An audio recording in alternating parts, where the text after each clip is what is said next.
Okay, part 3 here.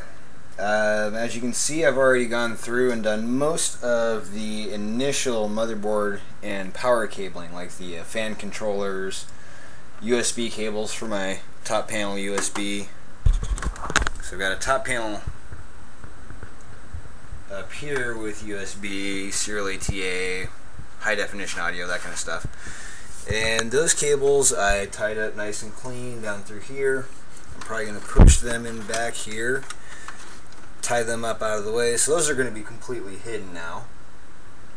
And I've gotten most of the fan cabling tied down. I went ahead and I used just these small green cable ties, trying to stick with the black and green theme of the case.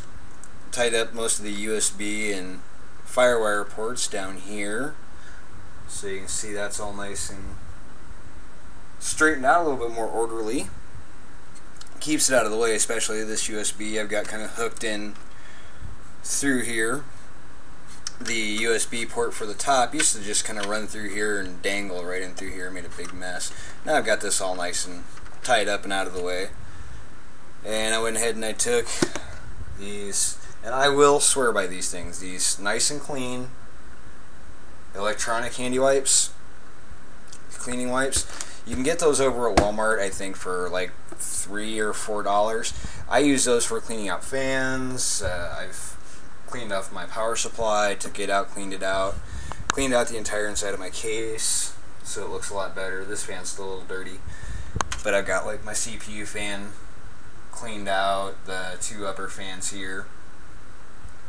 And so next step's going to be going ahead and hooking up serial ATA for my hard drives and my DVD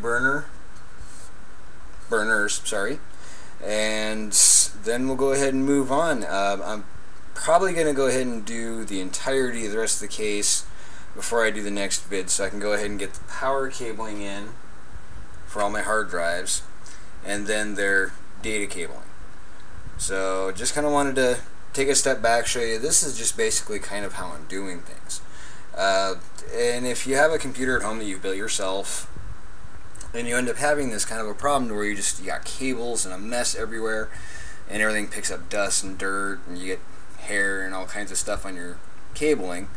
These are just a few tricks that I've learned on the web and from experience, just, you know, being able to kind of put things out of the way, get them hidden, so that like when this fan, this is an exhaust fan or an intake fan right here, as this brings air in from the bottom, it's going to push it straight up and not have a whole bunch of mess to dissipate it and make dust go all over my components. So this is going to be more directional, come right up through here, keeping everything nice and cool. So next vid I'll go ahead and cut here.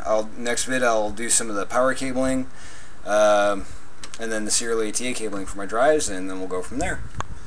So there's from a distance. Still looking pretty good. I like how clean it's turned out.